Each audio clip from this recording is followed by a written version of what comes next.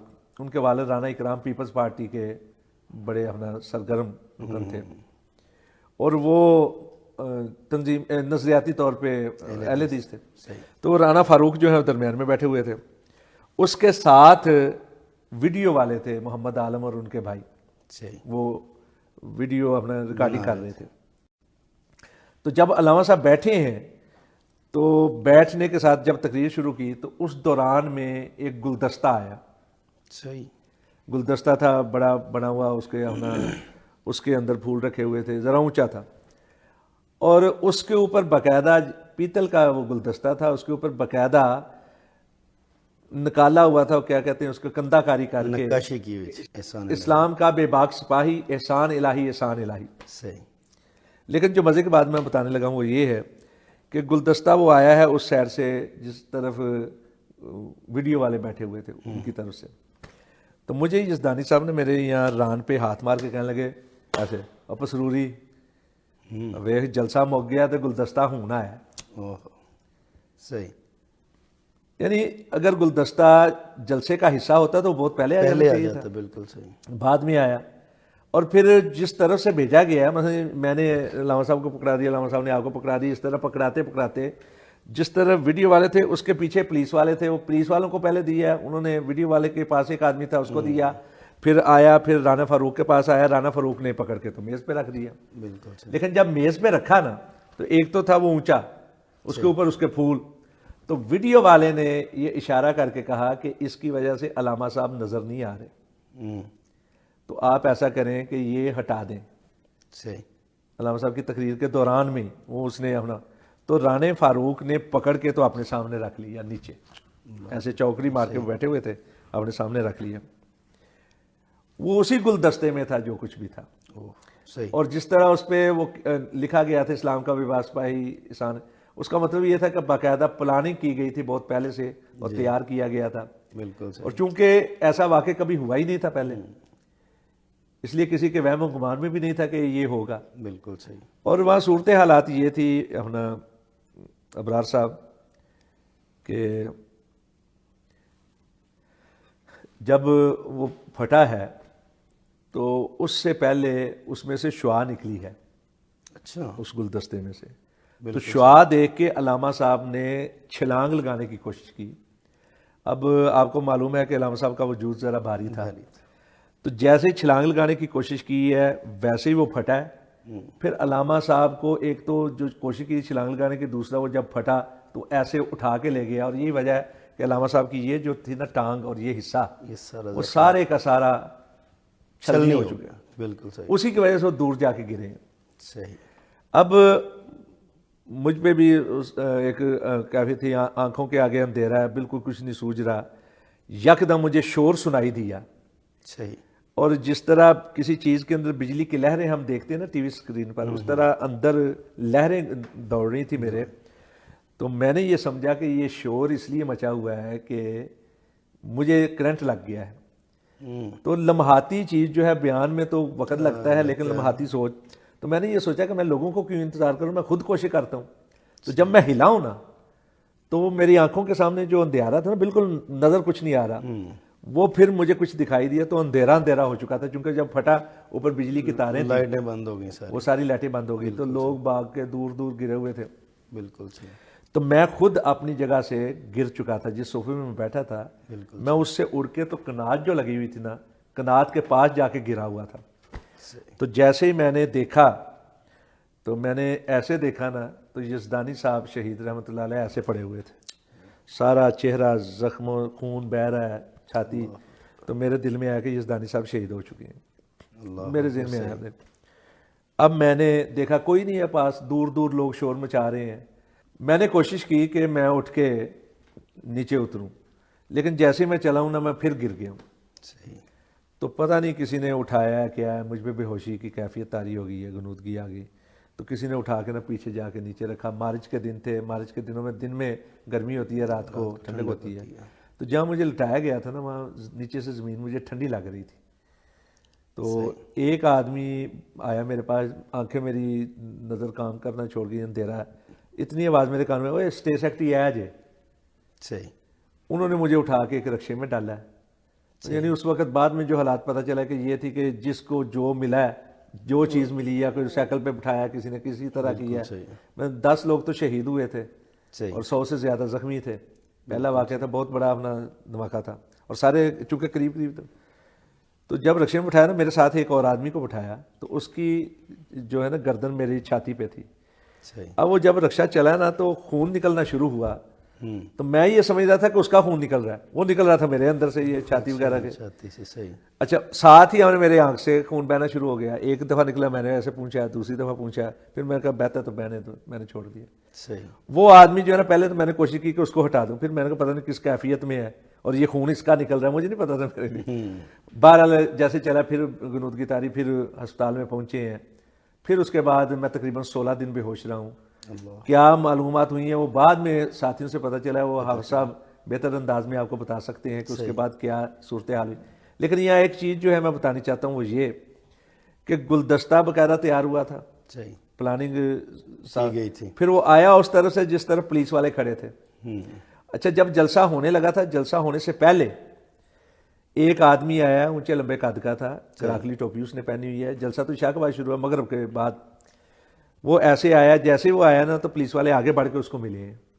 صحیح. اس کا مطلب ہے کہ پولیس والے اسے جانتے تھے. وہ ایسے آیا, ایسے اوپر سے راؤنڈ لگا کے آیا, سامنے کھڑے ہو کے اس نے اسے دیکھا ہے. اور بعد میں نے جو تفتیشی ٹیمیں تھیں ان کو بھی یہ واقعہ بتایا. صحیح. وہ ایسے دیکھ کے, ساری صورتحال دیکھ کے, اوپر سے باقاعدہ راؤنڈ کر کے پھر وہ چلا گیا. صحیح. یعنی یہ ایک کیفیت تھی جو اس وقت تو نہیں سمجھ میں آئی, لیکن بعد میں. آپ سے رانا صاحب ابھی بات جاری رہے گی. آپ تو زخمی ہو کے اور بے ہوش ہو کے ہاسپٹل چلے گئے.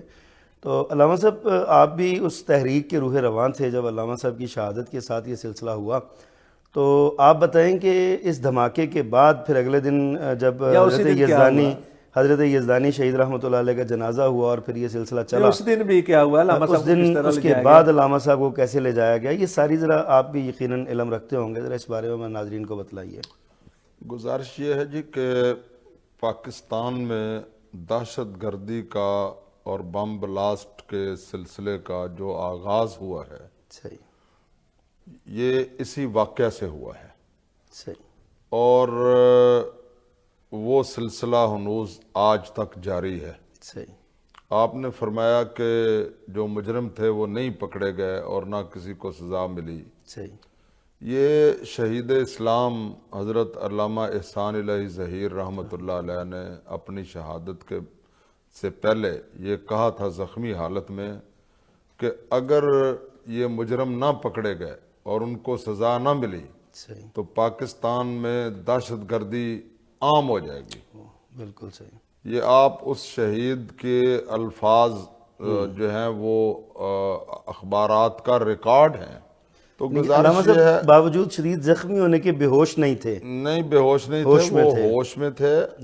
اور باقاعدہ اخبارات والے جو ہیں وہ آتے تھے اور ان سے پوچھتے تھے, پھر وہ سارے حالات بتلاتے تھے. اور ہمیں یقین تھا کہ علامہ صاحب کی جان بچ گئی ہے. مگر یہ واقعہ جو ہے ہماری سمجھ سے بالا ہے کہ یہاں لوگ بیمار ہوتے ہیں, زخمی ہوتے ہیں, تو وہ کوئی علاج کے لیے لندن جاتا ہے, کوئی ماسکو جاتا ہے, کوئی واشنگٹن جاتا ہے, کوئی نیو یارک جاتا ہے. مگر یہ اللہ کا عجیب نظام تھا کہ بندہ جو ہے وہ یہاں لاہور میں زخمی ہوتا ہے, علاج کے لیے سعودی عرب جاتا ہے, اور پھر اس کی وفات ہوتی ہے تو جا کر جنت البقیع میں دفن ہوتا ہے. تو یہ جو ہے یہ میرے ذہن میں آتا ہے کہ سرکار دو عالم صلی اللہ تعالی علیہ وسلم نے نبوت کی زبان وحی الہی کے ترجمان سے یہ ارشاد فرمایا تھا کہ انسان کو بنانے کے وقت اللہ تعالیٰ جس مٹی سے اس کا خمیر لیتا ہے اسی مٹی سے وہ مرنے کے بعد جا کر دفن ہوتا ہے. تو اس سے اندازہ لگایا جا سکتا ہے کہ پہنچی وہیں پہ خاک جہاں کا خمیر تھا. تو ان کی جو تڑپ تھی، جو ان کا ولولہ تھا، جو ان کا جوش تھا، جو ان کے احساسات تھے، اور جو ان کی تقریر میں درد پایا جاتا تھا، سوز پایا جاتا تھا، جو شاہ اسماعیل شہید کی جرأت اور تڑپ پائی جاتی تھی، وہ 2 اور 2 4 کی طرح تھی۔ جب جناب رانا شفیق احمد پسرور صاحب نے ذکر کیا ہے 2 دن پہلے چنیوٹ گئے تھے، تو چنیوٹ جاتے وقت وہ خود ڈرائیونگ کر رہے تھے اور میں ان کے ساتھ تھا، تیسرا کوئی بندہ نہیں تھا۔ اللہ اکبر۔ اب آپ اندازہ کیجئے کہ جاتے ہوئے بھی اور آتے ہوئے بھی بڑی راز کی باتیں اور بڑی خاص ہم نے ڈسکشن کی کہ بھئی اب کیا ہونا چاہیے اور کیا نہیں ہونا چاہیے۔ اور پھر وہاں جب تقریریں کیں تو میں نے بھی تقریر کی چنیوٹ ختم نبوت کانفرنس میں، اور پھر دوسرے مقررین بھی تھے۔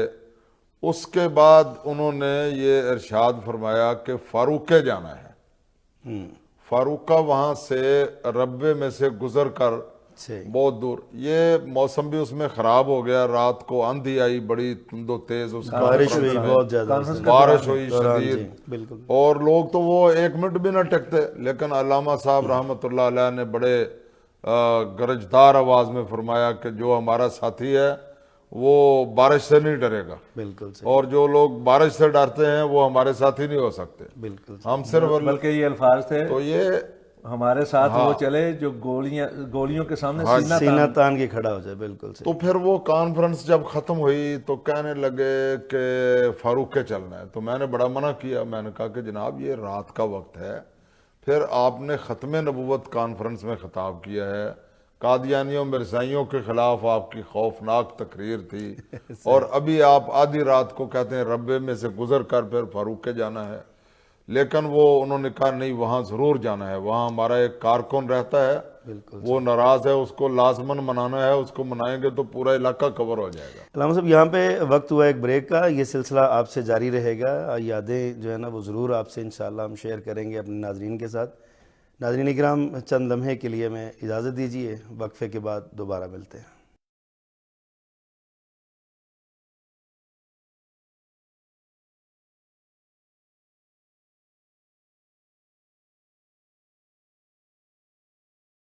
ویلکم بیک ناظرین، ہمارا پروگرام جاری ہے۔ 23 مارچ 1987 کے حوالے سے حضرت علامہ احسان الہی ظہیر شہید رحمۃ اللہ علیہ اور ان کے رفقا کو داغ جدائی دیے آج عرصہ دراز گزر چکا، ان کی یادیں ہم تازہ کر رہے ہیں۔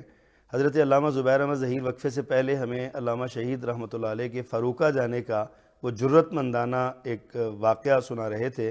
ربوہ سے، اس وقت کے ربوہ سے گزرتے ہوئے وہ گزرنا تھا، تو جی علامہ صاحب آپ اس سلسلے کو۔ تو گزارش یہ ہے جی کہ پھر وہاں ہم گئے، اور وہ ایک کارکن جو تھا وہ کچھ نالاں تھا تو اس کو راضی کیا، اور رات اس کے پاس رہے، صبح ناشتہ کیا، واپس آئے۔ تو واپسی میں پھر علامہ صاحب ربوے میں وہاں کتابیں تلاش کرتے پھرے، اور پھر ان کا عجیب ذوق تھا، وہ کتابیں لکھتے بھی تھے اور کتابیں جو ہیں وہ جمع بھی کرتے تھے، اور بالخصوص قادیانیوں پر ان کی جو ریسرچ تھی دوسرے۔ علامہ صاحب اس حوالے سے ہم آپ سے بات کریں گے بعد میں، علامہ صاحب کی جو ذوق تصنیف تھا اور ذوق تحریر تھا، اس حوالے سے انشاءاللہ بات کریں گے۔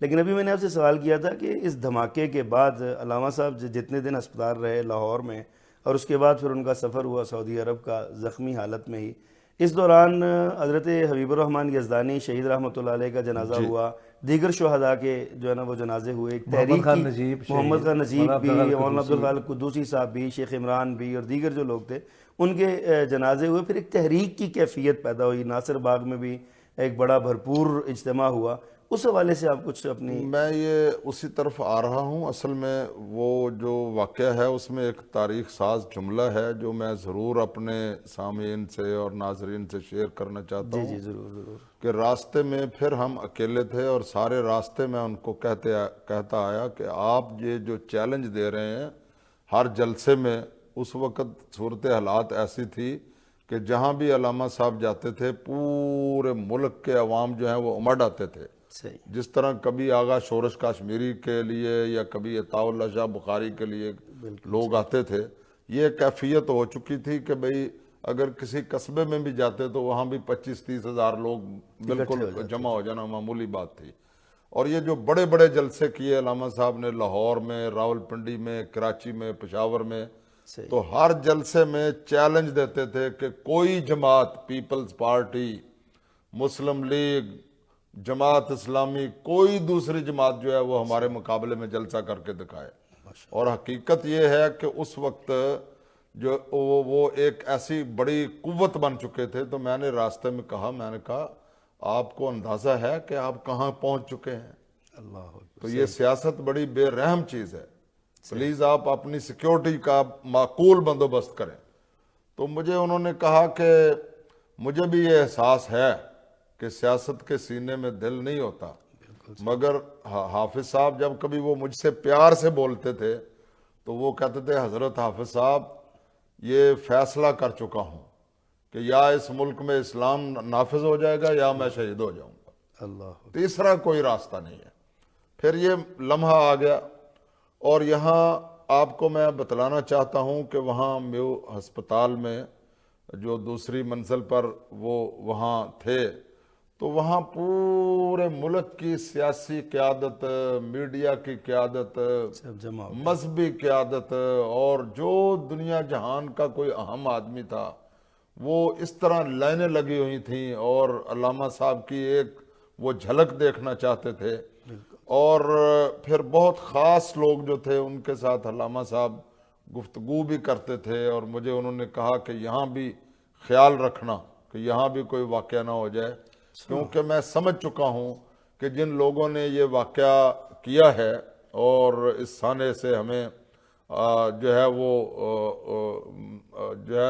وہ مبتلا کیا ہے, تو وہ لوگ جو ہیں وہ دراصل اہل حدیث کا راستہ روکنا چاہتے ہیں اور قرآن و سنت کے نفاذ کے راستے میں رکاوٹ ڈالنا چاہتے ہیں. بالکل. لیکن اس وقت انہوں نے مجھے یہ کہا کہ دیکھیں یہ جو ہمارا مشن ہے, یہ جو ہماری جد و جہد ہے, یہ جو غلبہ اسلام کی تحریک ہے, اس کو کسی صورت نہیں رکنا چاہیے. بے شک. چاہے ہمیں اس سے بھی بڑھ کر بتایا جاتا تھا ان کو کہ یزدانی صاحب رحمۃ اللہ علیہ بھی شہید ہو گئے, اور مولانا عبد الخالق قدوسی بھی شہید ہو گئے, محمد خان نجیب بھی شہید ہو گئے. ان کے لیے وہ بار بار دعائیں مغفرت کرتے تھے اور یہ کہتے تھے کہ بہرحال یہ قربانیاں بڑی عظیم ہیں اور ہم اس سے بھی زیادہ عظیم قربانیاں دینے کے لیے تیار ہیں, مگر پاکستان میں جب تک ہمارے سانس چل رہی ہے ہم قرآن و سنت کے یہ فرمائیے علامہ صاحب کہ سانحہ قلعہ لچمن سنگھ سے ملک میں ایک بدامنی کی لہر ایک جاری ہوئی اور اب تک وہ چل رہی ہے. اس کے بعد اب کیا اس کے اثرات کیا مرتب ہوئے ہیں سارے ملک کی سیاست پہ, معیشت پہ اور دیگر جو شعبہ حیات ہیں ان میں؟ دیکھیں جی, وہ شہید اسلام نے اسی وقت فرما دیا تھا کہ اگر اس کے مجرم نہ پکڑے گئے اور ان کو سزا نہ دی گئی تو یہ سلسلہ پھر کبھی نہیں رکے گا.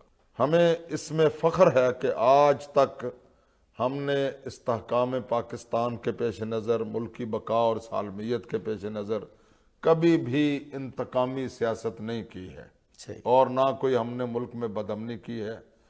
وہ جو مظاہرے تھے سارے کے سارے جو علامہ صاحب کے قاتلوں کی گرفتاری کے لیے تھے, تمام کے تمام قانون کے دائرے کے اندر رہتے رہے.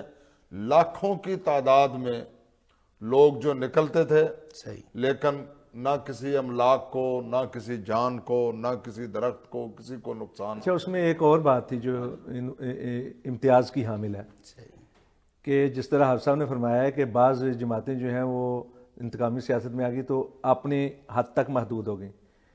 پہلی بات تو یہ ہے کہ علامہ صاحب کا جو یہ واقعہ ہوا تھا اس کے حوالے سے خود علامہ صاحب اور ان کے ساتھی یہ سمجھتے تھے کہ اس میں کوئی فرقہ وارانہ بات نہیں ہے, کسی اور حوالے سے یہ واقعہ ہوا ہے, کسی اور طرف اس کے اشارے جاتے ہیں, ڈانڈے ملتے ہیں. دوسرے یہ کہ جتنے بھی احتجاجی پروگرام ہوئے اس میں اپنے لوگ تو تھے ہی تھے, جذباتی تھے, دل ٹوٹے ہوئے تھے, بزمردہ تھے, لیکن دوسرے لوگ جو تھے وہ بھی علامہ صاحب کے دل کی دھڑکن بن چکے تھے اور دوسرے لوگ بھی ان مظاہروں کے اندر شریک ہوئے ہیں. بالکل صحیح. اچھا, اس کیفیت میں جس طرح حضرت حافظ صاحب نے بتایا ہے کہ علامہ شہید رحمۃ اللہ علیہ اپنے شہید ہونے والے اپنے رفقا کے لیے دعائیں کرتے رہے، جو لوگ زخمی تھے ان کے لیے بھی سوچتے رہے۔ بالکل صحیح۔ مثلا یہ ہوا کہ جب ان کو آفر ہوئی باہر جانے کی تو انہوں نے باقاعدہ کہا، میرے بارے میں بھی کہا کہ اس کو بھی ساتھ لے کے چلنا ہے، صحیح۔ کچھ یعنی علاج کے لیے جب باہر جانے لگے ہیں کہ اس کو بھی۔ اب میری کیفیت یہ تھی کہ میں جس طرح سب نے بتایا، علامہ صاحب کے زیادہ نہیں زخم تھے، صرف ٹانگ کا مسئلہ تھا، تھوڑے بہت دوسرے بھی تھے، اور میں تو صرف میرا ایک اتنا حصہ بچا تھا، باقی سارا شدید زخمی تھا۔ تو میری کیفیت یہ تھی کہ ڈاکٹر نے کہا تھا اس نے تو بچنا نہیں، تو اس کو لے کے کیوں جائیں، اور کافی دنوں کے بعد ہوش آئے۔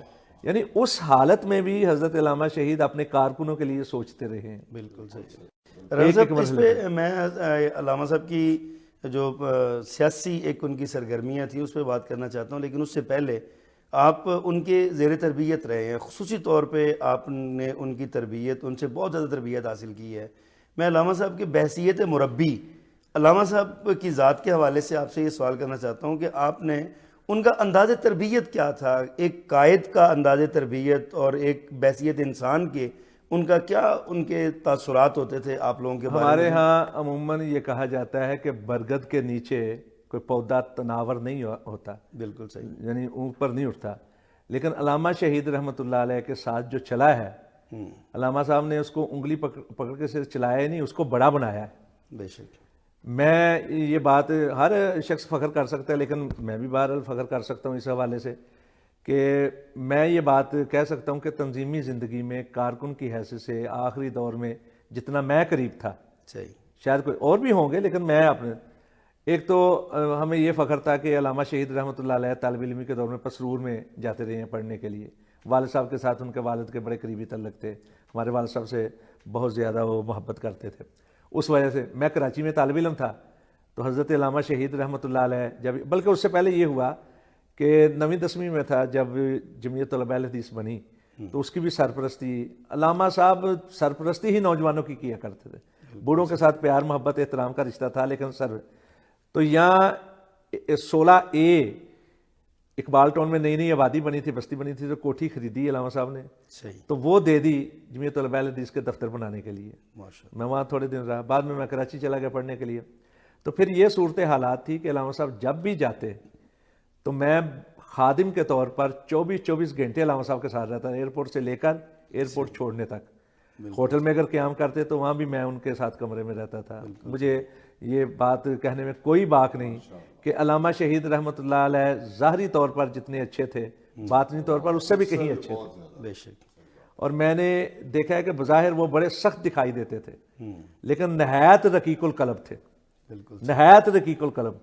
چھوٹی چھوٹی بات پہ ان کی آنکھوں سے آنسو بہنا شروع ہو جاتے تھے، رقت کی کیفیت میں دیکھی۔ اور یہاں ایک اور بات بتاؤں، اگرچہ وہ شیخ تھے لیکن اثار اور دین کے معاملے میں ایک دفعہ یہ ہوا، جب باہر جاتے تھے تو زیادہ رقم جو پاکستانی ہوتی تھی کرنسی، اس کو یہ مجھے انہوں نے دے دیے کچھ پیسے، پتر اے رکھ، میں وہاں کا تو لے لاں گا، یعنی بغیر گنے۔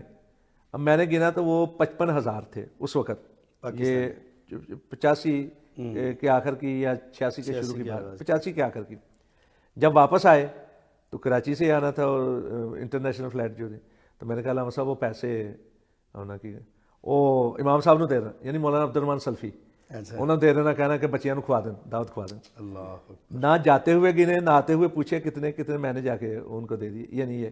اچھا، پھر کوئی بھی صورتحال، ایک تو ان کا یہ تھا انداز کہ ذرا ذرا سی بات پہ، مثلا میں چل رہا تھا تو میں نے کہہ دیا ایک ہاسپٹل ہے عائشہ بھوانی ہاسپٹل، صحیح، تو مجھے کسی نے بتایا تھا کہ یہ اہل تشیع کا ہے، تو میں نے کہا علامہ صاحب کہتے تیرا دماغ خراب ہے، وہ حضرت عائشہ دے نہ آتے ہوئے، اچھا، یعنی تصحیح کی۔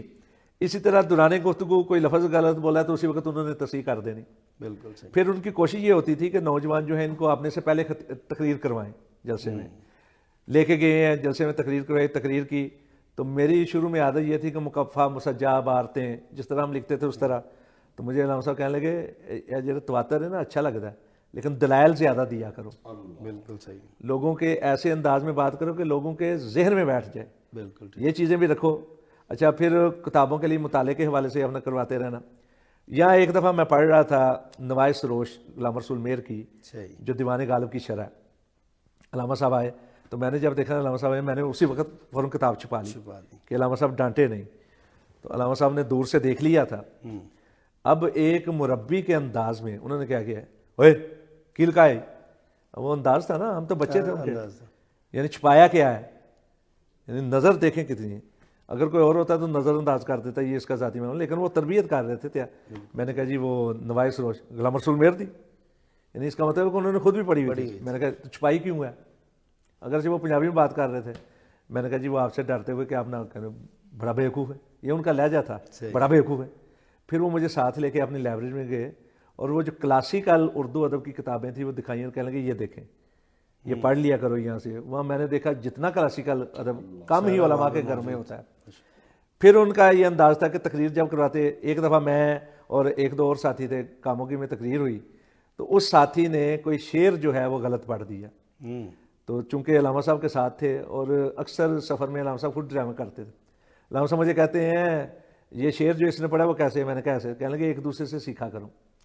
پھر ایک اور ان کا انداز تھا, صبح صبح وہ فون کرتے مجھے, اخبار سارے آتے تھے, اخبار پڑھے نے جی پڑھے ہیں, کون کون سے پڑھے ہیں جی فلاں فلاں, کوئی خاص خبر, حالانکہ وہ خود پڑھ چکے ہوتے تھے. بالکل صحیح. علامہ صاحب ایک انداز تربیت تھا ان کا, حالات حاضرہ سے جتنے علامہ صاحب واقف ہوتے تھے حالات حاضرہ سے, بالکل صحیح. سیاستدان کوئی اتنا, اور اس دور میں یہ الیکٹرانک میڈیا نہیں تھا.